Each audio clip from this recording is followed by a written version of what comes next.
Welcome to the Maritime Matters podcast. Did you know that 98% of Australia's trade passes through the maritime domain? 91% of its fuel is imported, and Australia's exclusive economic zone is larger than its mainland. It's easy to see that to Australia, maritime matters.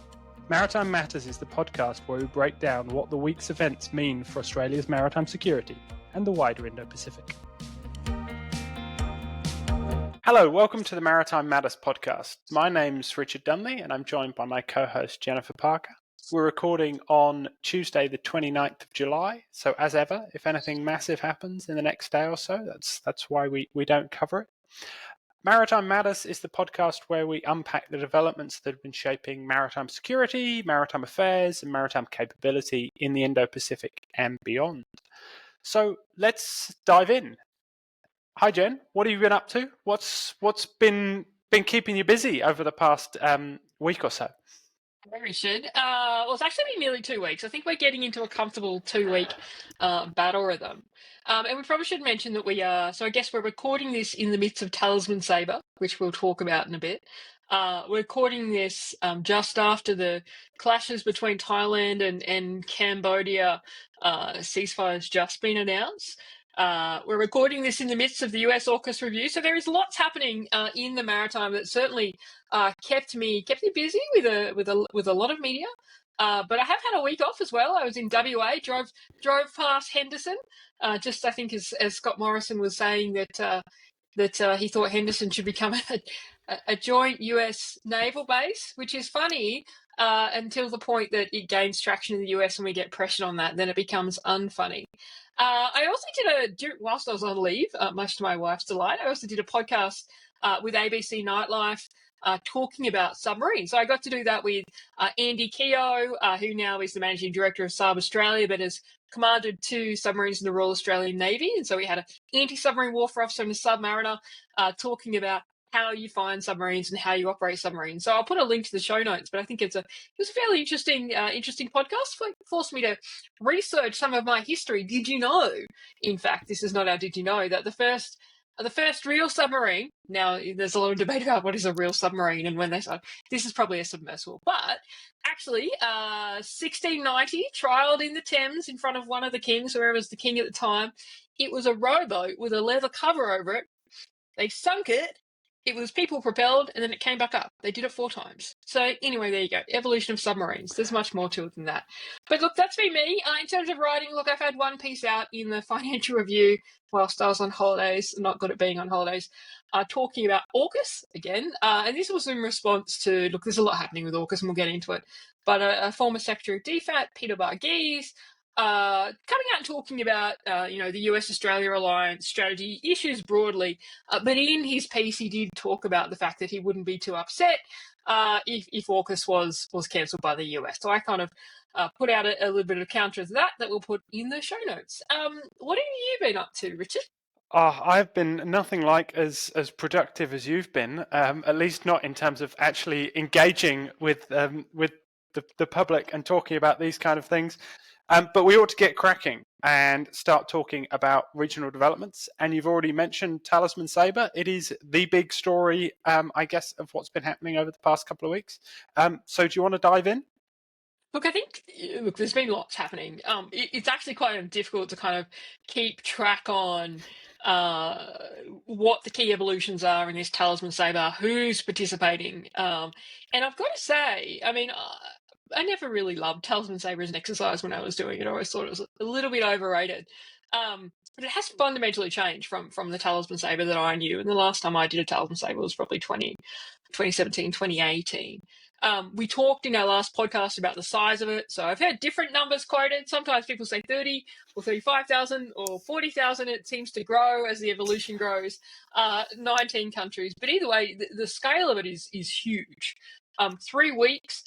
Clearly, we've seen some significant amphibious components of Talisman Sabre, which has always been a hallmark of Talisman Sabre. 2 aircraft carriers, which is quite significant for Talisman Sabre. So the George Washington and the Prince of Wales from the Royal Navy, which we'll talk on probably a little bit later. But I think part of the biggest element of Talisman Sabre has actually been the amount of missile firing conducted during this Talisman Sabre, which is significant from an interoperability perspective, significant from a trust perspective. I mean, you don't normally go to other countries and conduct missile firings around other countries. Now, there's sometimes a syntax during RIMPAC, but often because of the sensitivities about what can be collected on your missiles and that sort of thing. So, what have we seen in terms of missile firings? Look, over the weekend, we saw the Australian Army, in conjunction with the US Army, use one of its HIMARS units, which were only delivered in March this year. So that's pretty rapid integration, to fire a PRISM, so a precision strike missile with a range of over 500 kilometres. Now, that was reported as a co-developed missile. It's not a co-developed missile, but is hoping to be a co-developed missile. There was an MOU signed with Australia and the US on this in June, and there is some view that hopefully we might be able to produce it in Australia. So I think that precision strike missile firing is pretty significant. Earlier in the exercise, we also saw the US fire an SM-6 from a Typhoon at a maritime target, which is the first time in this region. We've had Typhoon launches deployed to this region since kind of last year during exercise Balakatan as really a signalling response to some of China's behaviour. But this is the first firing, so I think that was quite significant as well. But we've also seen earlier in the exercise, we saw Singapore conducting rocket firings from their HIMARS units. We've seen Japan conducting a firing. I think we talked about that in our last episode in a maritime strike, with a maritime strike capability. We've seen Canada doing Harpoon firings and replenishing their missiles in Darwin. So, I think a range of things happening during Talisman Sabre, but one of the most significant is just the range of missile firings and the demonstration of capability. That's kind of really struck me. What else has been happening? What struck you about Talisman Sabre?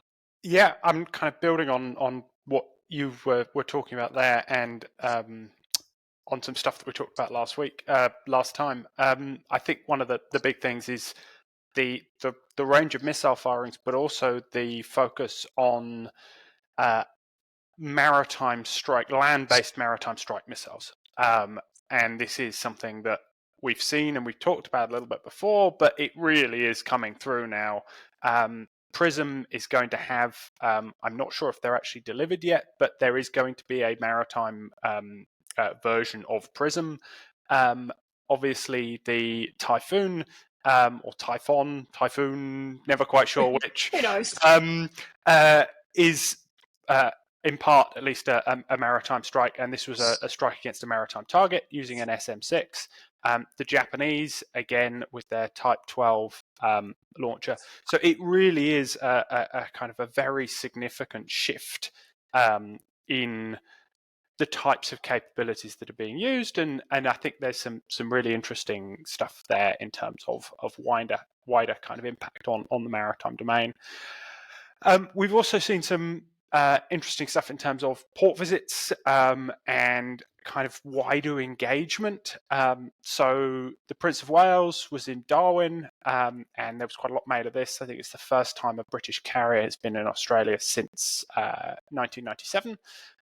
So long time, and she's a big bit of kit. And in terms of the imagery and I guess the sort of the signalling, the fact that this tied in with the AUKUS and the announcement that we'll talk about in a little bit of the treaty that was signed, and all of this stuff that kind of linked up, it is quite impressive, and it's quite a clear statement of Australian UK defence ties.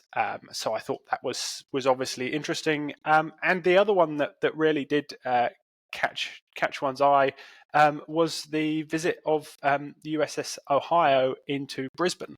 The Ohio class submarines are generally seen as the American ballistic missile submarines, so the ones that carry their nuclear deterrent. At the end of the Cold War, 4 of the early boats were decommissioned as nuclear missile carrying boats, and they were converted into carrying a large number, up to 154 Tomahawk cruise missiles. So you can basically put 4 Tomahawks, I think it's 4 Tomahawks into each what was a Trident cell. They are obviously very impressive and very capable platforms in terms of particularly land strike capability, and have been used regularly in terms of American land-based strike. But I think the fact that one of these boats is in Australia, port visit in Brisbane, it is again sort of signalling American engagement, signalling American intent. And I saw somebody was flagging about whether or not it's going to be how long before there's an American SSBN visit to Australia. I would say that was a significant further step, but it is it's a sign of growing American willingness to engage and growing visibility of American defence presence in Australia. So I thought that was quite interesting. What did you make of some of the port visits and the signalling element of this? Significant. I think that the US contribution to Talisman Sabre has been significant in terms of the size. And one of the other elements that we didn't mention, but I think is significant, we might have foreshadowed it in the last podcast, was the deployment of HIMARS to Christmas Island. So there's some images out there. No, it wasn't fired from Christmas Island.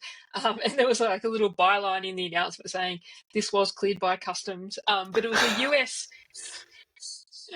which is actually anyone who's been involved in Talisman Sabre planning would know that the customs and quarantine aspect of Talisman Sabre is actually the biggest bugbear, which causes a lot of grief. But anyway, significant. So it was the US HIMARS.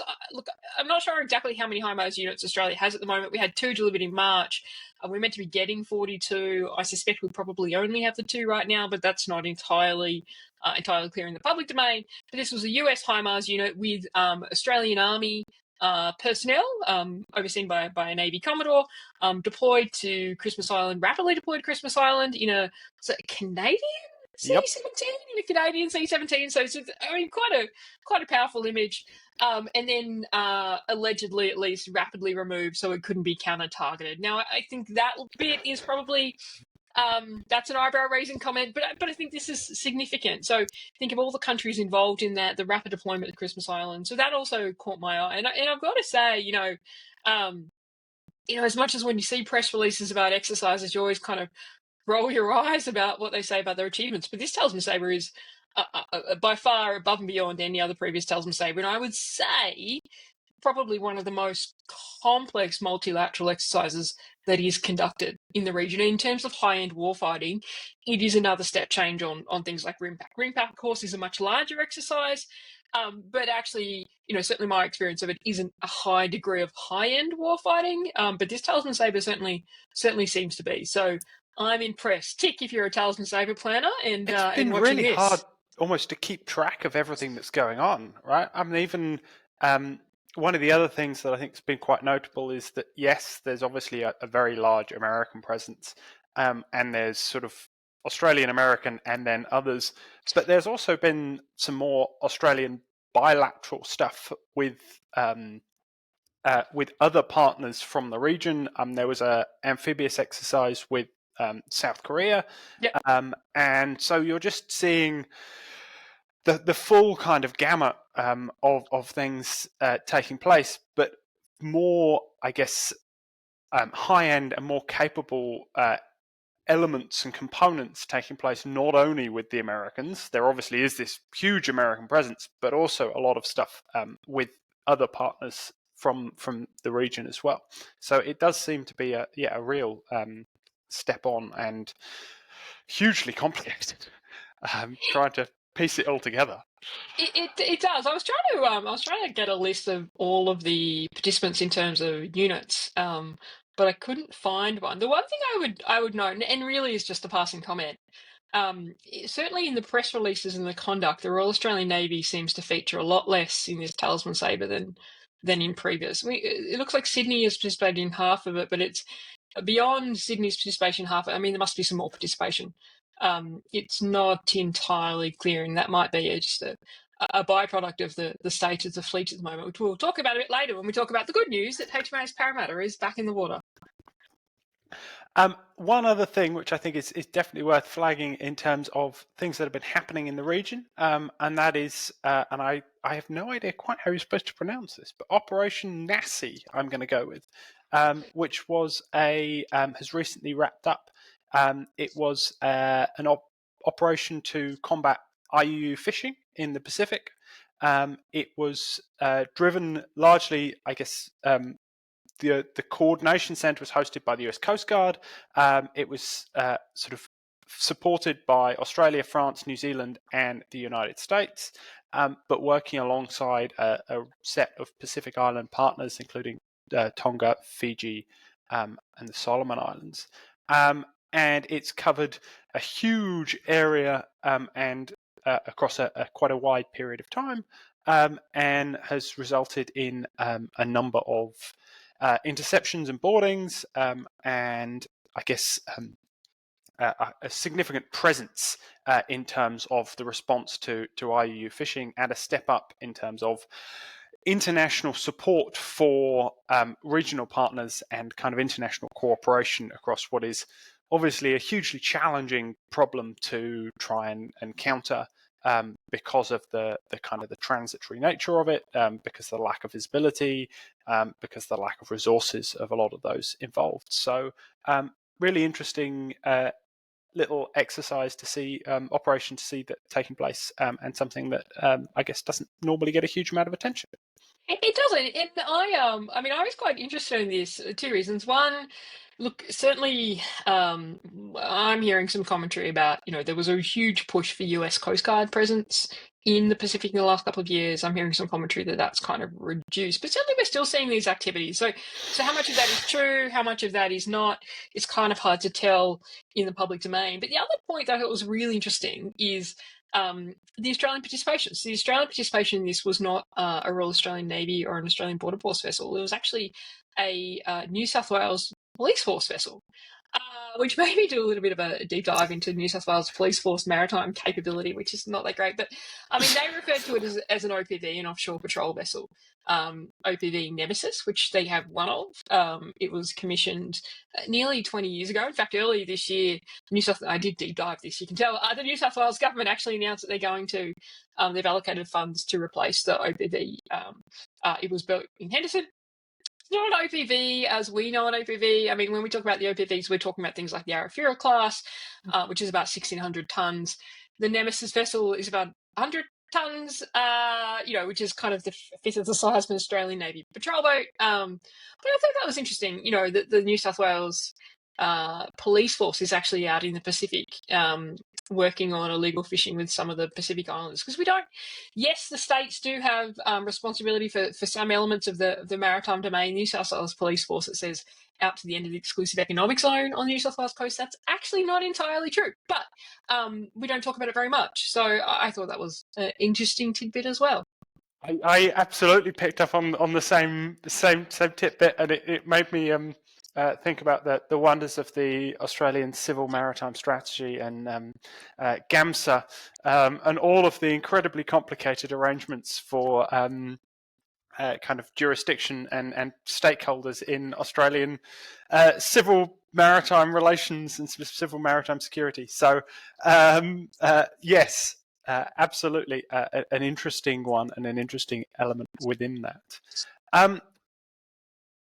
We've already presaged it slightly, and we cannot go through one of these podcasts without talking about it. So let's talk about AUKUS. I think you ought to fire away as the person who is firing most of the shots on AUKUS. So do you want to kick off, and we'll take it from there? Sure about that. It's funny. I remember sitting in. I was in uniform when AUKUS was announced, and I was sitting in Force Design, which you'd think we would have been responsible for AUKUS, but we were certainly not. But that's an aside point. And I remember when it was announced, we got a heads up that it was something significant was about to be announced anyway. And I said, gee, if I was the Prime Minister or the Chief of Navy, I probably wouldn't have made that decision. And I kind of stand by that. But my rationale, as I've said a number of times in this podcast, is not because SSNs aren't a great decision for Australia, because I think they are. It's more because I concern about, the impact on the Navy in terms of the other functions the Navy needs to undertake, and surface combatant force and all of that, and the workforce issues. But I think we've moved well beyond that. So what's happened in AUKUS? A couple of things have happened. As we mentioned at the beginning of the podcast, we're still in the midst of this mythical US review. I say mythical because we don't really know anything about this US review. It's clearly happening. It hasn't been announced by the Department of Defense and Pentagon. It was announced through a series of leaks, and as we've said on previous podcasts before, you've got to kind of take leaks with a grain of salt in terms of there's something there, of course, where there's smoke, there's fire, but people leak things for different reasons and for their own kind of politics. Over the weekend, we saw some reporting in The Australian. They did an interview, I think, with Representative Joe Courtney in the US, who is on the subcommittee of the Armed Services Committee that's focused on shipbuilding. He's a big friend of Australia, a big friend of AUKUS. He was expressing frustration that even the Congress can't seem to get the terms of reference of what this AUKUS review actually entails. So there does seem to be a lot of confusion and a lot of chaos might not be the right term. I'm not there, but just certainly a lot of confusion about what the AUKUS review is actually focused on. The initial reporting from the leaks, and we're going back a month and a bit now, said it was a 30-day review.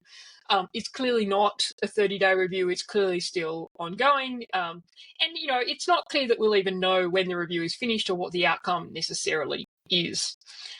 The other development, which is probably more significant for Australia, is the signing of the Geelong Treaty. So for those that aren't based in Australia, our Deputy Prime Minister, Richard Marles, is our Defence Minister, and he is from Geelong. Now, Geelong actually is significant in our naval history as well. During World War II, Geelong built a whole bunch of mines. But for some unknown reason, the AUKUS Treaty was signed in Geelong, so it's a bilateral treaty between Australia and the UK. It was actually announced in September last year when Miles and Lloyd Austin were in the UK for trilateral talks. I just mentioned that because I've seen in the reporting over the weekend that this is a direct response to the US review, but it's been a treaty that's been negotiated for 9 months. And some people said, well, it was announced because of the AUKUS review. No, it was announced to coincide with AUKMIN. AUKMIN was scheduled to coincide with Prince of Wales visiting, which was probably scheduled 12 months ago. So I put some. That's unlikely. I was even asked a question of, do you think the US will get upset that Australia's agreed this treaty with the UK? And I'm like, no. So what does the treaty look at? We don't know exactly. It probably, from my understanding from talking to some people, it focuses predominantly probably on phase 3, which is the co-development, co-design of SSN AUKUS and then the build in the UK in Australia.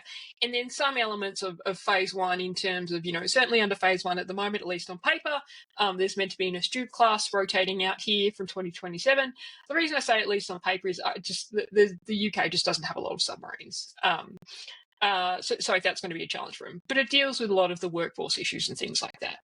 So I think it's good. It certainly reinforces the UK's commitment to AUKUS, which of course they would be. I mean, certainly in their national interests for a lot of reasons. Cost sharing predominantly is one. So that's good. It was kind of announced to coincide with AUKMIN, and there wasn't much else really out of AUKMIN, but it was a big show of force coinciding with the Prince of Wales visit. And some comments from the UK Foreign Minister David Lammy that demonstrates that the UK is ready to fight in the Pacific. I'm paraphrasing, which is a little bit. I certainly wouldn't expect in the event of a major conflict in the Pacific that the UK would have the capacity to focus on the Pacific. They need to be focused elsewhere. The third development that we do need to talk about in AUKUS is also we spoke about this earlier in the year. The previous Chief of Naval Operations was sacked in January, February. Lisa Fresnetti, not really clear why she was sacked, something to do with equity and diversity, first female Chief of Naval Operations for the US Navy. The nominee, Admiral Caudle, is currently going through his congressional hearing process to be confirmed by the Congress, and he sat down with the Armed Services Committee of the Congress last week. Now, in that, there's quite an interaction about AUKUS. He talks about his concerns on US submarine industrial base, and the fact that really to support the AUKUS commitment, the US needs to get to 2.3 Virginia-class submarines a year. And he certainly does not sound positive about the US's ability to do that. There is an interaction with the Congress, and he says, I certainly commit to getting us up to that standard. It's certainly worthwhile reading. We'll put a link in the show notes to the transcript or at least the video of it. I think that's significant as well. It's certainly got a lot of reporting in the US and certainly causes some concern in Australia, rightfully so. I mean, there is a risk and there is concern, and the messaging coming out of the US with respect to phase 2 of AUKUS is not helpful, and this is also not helpful. But I do think, and my last kind of point on AUKUS before I hand to you, I always say I'm sick of talking about AUKUS, is it does need to be read within the context of that congressional hearing. So you've got the nominee for C&O, his predecessor was sacked for not clear reasons. A number of senior leaders have been sacked. There's a Pentagon review on AUKUS. He's not going to step out ahead of that and say incredibly positive things about AUKUS. That would not put him in a good position. There's also the issues with shipbuilding and submarine building, which is a hugely political issue in the US. It really does need congressional support, to be honest with them, to solve it. They need to create more efficient public shipyards and develop more public shipyards. And so he's not going to say that he doesn't have an issue with submarine building or shipbuilding. The Armed Services Committee, that is headed by Senator Wicker, who is a big fan of AUKUS, is quite influential in this. And so he's, it's kind of in his interest. I'm not saying AUKUS isn't at risk. I mean, there is clear messaging here that there is some issues with phase 2. But it's in his interest to say that, AUKUS is at risk and there's issues with submarine industrial base. There's also this political context to it. So I think it all needs to be read in that context. So they're kind of the three developments on AUKUS. What's your take? Yeah, I think that the discussion around the Geelong Treaty, I guess that the other element of this, of course, is that for those outside of Australia, Richard Marles is a huge Geelong Football Club, AFL football fan, obsessively so, and so I was almost surprised that the treaty wasn't signed on the pitch of the Geelong footy stadium. But I thought that a lot of that was kind of overblown in the media. It's clearly from what we know, and we don't know a lot, but it is clearly about making real the and putting in place the structures to enable both the rotation of an astute through Western Australia, and then primarily about phase 3 SSN AUKUS, and lots of the legal and even down to things like the fueling and what happens to the fueling at the end of life cycle, all of those sorts of things. So there's a lot of practical elements to this, and I don't see anything. I don't read too much into the tea leaves in that regard. I would, however, flag that, and you put it very nicely, that there are still very significant challenges.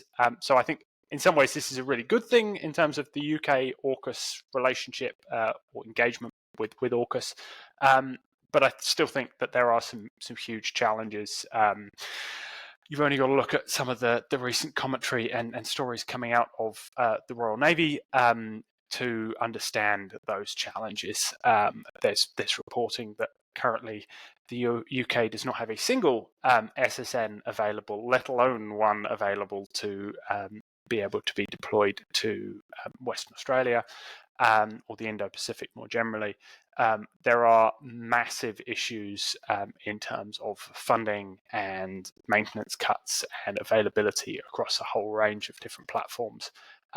And whilst there has been talk of significant increases in defence funding, I think that there are still major question marks over whether or not any of that will actually transpire. So I think there are still real questions around the UK's engagement with AUKUS. I would absolutely agree with you that I think it is, broadly speaking, in the UK's national interest, but I don't think that. I think we need to see sort of both sides of that coin. In terms of the CNO's comments, I don't think that they are in any way surprising. I would absolutely agree with you about the political context. I would also add that again, this is kind of reading between the lines and from what you hear from different people, but there's been a strong constituency within the US Navy that has not been particularly fond of the idea of transferring submarines to Australia from the get-go. And there's been significant indications that considerable pressure had to be put onto the US Navy to get them to kind of get on board with AUKUS. So whether or not there are elements of that dynamic playing out, we often think about, well, what's the American position on AUKUS? Well, there isn't an American position on AUKUS, right? There's the submariners within the US Navy will have a position, the nuclear reactor crew, or the nuclear mafia will have a position. Everyone has got their own kind of dynamics within it. And so I suspect there's elements of that playing out as well.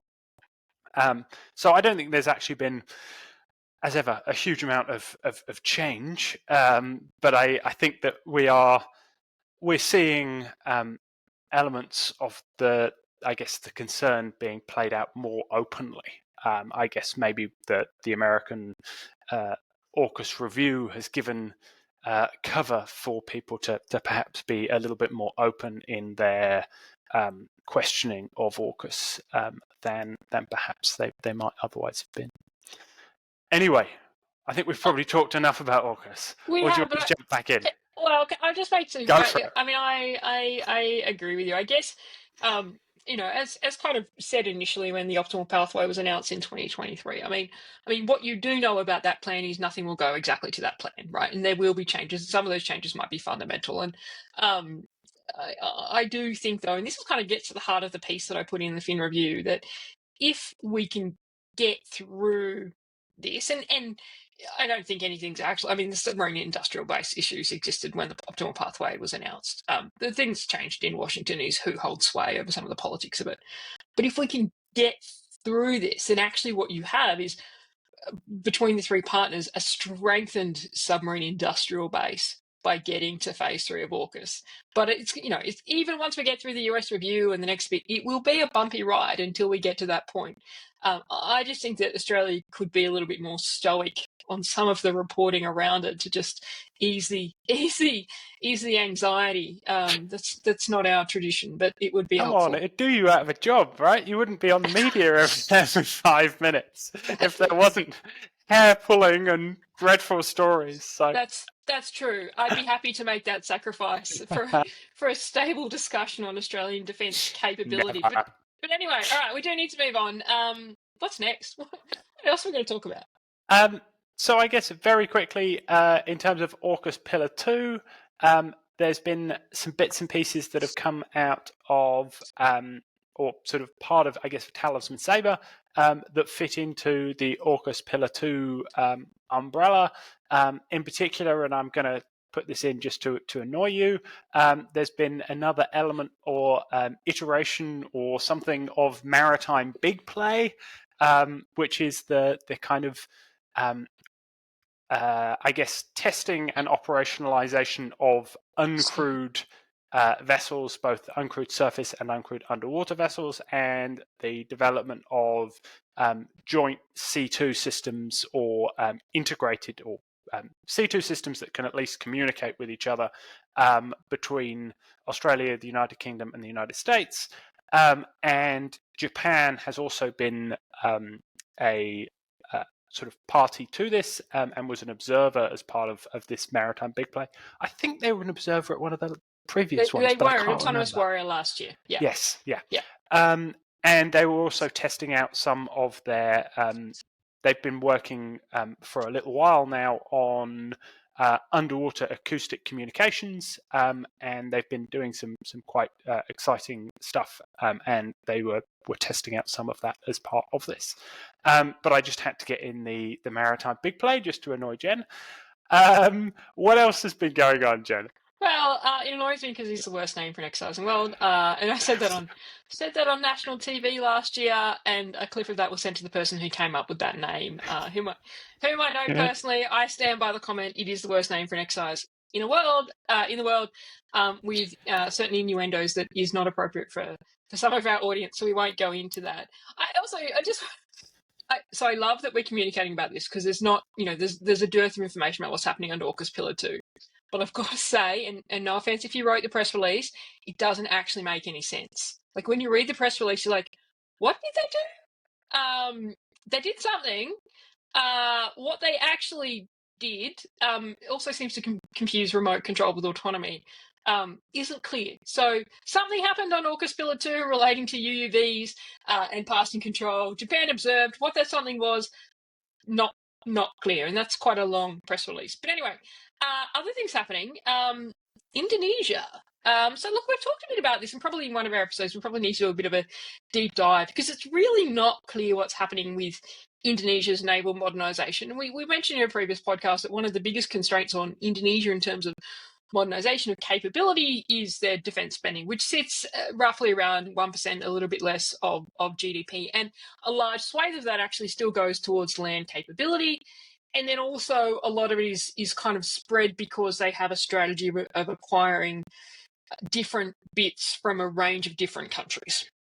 And we kind of see this again. So there's been an announcement at the IDEF, which is a defence capability symposium, really, that Indonesia is going to acquire 2 Turkish frigates. They're called the Milgem Istef class frigates. I apologise if I pronounce that incorrectly. Look, this is an evolution of a capability that Turkey's been kind of operating since the early 2000s. This is kind of the new iteration. In many ways, in terms of the capability, it really sounds a lot like an Anzac class. So it's about 3,100 tonnes. It's about 130 metres long. It's a CODAG, so combined diesel and gas propulsion system, 16-cell vertical launch system, some air defence capability, 76mm naval gun, so different to an Anzac in that way, and a close-in weapon system with, as you can imagine, appropriate radars, a hull-mounted system, etc. So it's been announced that Indonesia is going to acquire 2 of these. Not sure what time frame, but that's interesting. 2 of a class though can be unhelpful when it comes to sustainment and a bunch of different things, sustainment training, etc. And in fact, I'm working with the UNSW Naval Studies Group, to give UNSW a plug. So is Richard on a maritime strategy book monograph that'll come out later in the year. That actually one of the elements and recommendations that talks about one of the problems with Australia's fleet design is the just large array of platforms and the issue with the lack of commonality and what that's meant for our fleet and what it will mean into the future.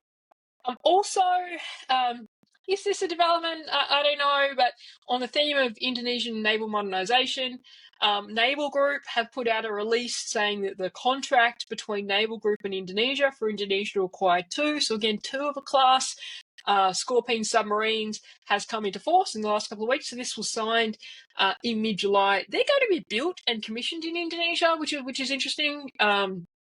In terms of submarine building in Indonesia, again, not clear on the time frame. So, look, certainly Indonesia is pushing forward this naval modernisation.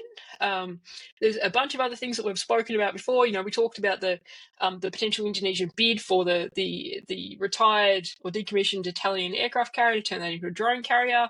So there's a range of things happening, and we probably should do a bit of a more comprehensive deep dive. Any comments on Indonesia's naval modernisation? I find it incredibly confusing. Me too. I don't really understand a lot of the logic behind elements of it. As you say, 2 Turkish frigates, 2 French submarines, range of other things that are being discussed, an aircraft carrier over here. I really struggle to see a coherence behind it. I will add that I am absolutely not all over the internal kind of debates in Indonesia in terms of their kind of defense approach. Although talking to people who are much more plugged in into TNI and more broadly into the Indonesian sort of defense and security picture, I think that there are big questions about kind of quite what is going on, how it all fits together, and I think we still need to see how because there was quite a lot of focus on a maritime and archipelagic strategy under the previous president, and how that then plays out under the current president. So I think that lots of questions, certainly from my end, and relatively few answers. I would be surprised if all of these acquisitions come off. And I suspect even if they do, there will be significant issues in trying to maintain and operate these capabilities. But that's maybe the cynic in me coming out again. No, you're entirely correct. And I mean, the issues that we're going to experience when we have two classes of frigates, another class of destroyer, etc., etc. Speaking of frigates, HMAS Parramatta. Some good news about HMAS Parramatta. Do you want to share the good news? Yep. So HMAS Parramatta is back in the water. So she's just been through the AMCAP, which is the ANZAC Midlife Capability Assurance Program. So this is the major upgrade which has taken place in terms of the ANZAC class frigate capability. This has sort of significantly enhanced the capability of the vessels, including installation of CFAR L-band radar and further kind of updates. And in fact, I think that this upgrade has included the installation of NSM, so Naval Strike Missile, onto Parramatta. So there's still further bits of the upgrade to go, and kind of trials and certification before she's back with the fleet. But this should happen relatively soon. I think it's planning in early 2026. So it'll be good to get Parramatta back operational again, and I guess it also speaks to the kind of the length of process that this is the midlife capability assurance program at a time when these vessels are, I think it's fair to say, sort of pushing towards the end of their lifespan. And there was intended to be obviously a further upgrade as part of Transcap, which was cancelled under the Surface Fleet Review. But it is, I guess, it's a good sign, but it's not going to be enough to plug holes, I think, that are very much appearing in the Australian surface fleet, which I suspect is where you're just about to go to. But yeah. we'll see. Yeah. Well, look, it is good to see Parramatta back in the water. Obviously, not complete the Transcap. The AMCAP, which is, Parramatta's been in for 3 years. I mean, I'm not sure it was planned to take 3 years.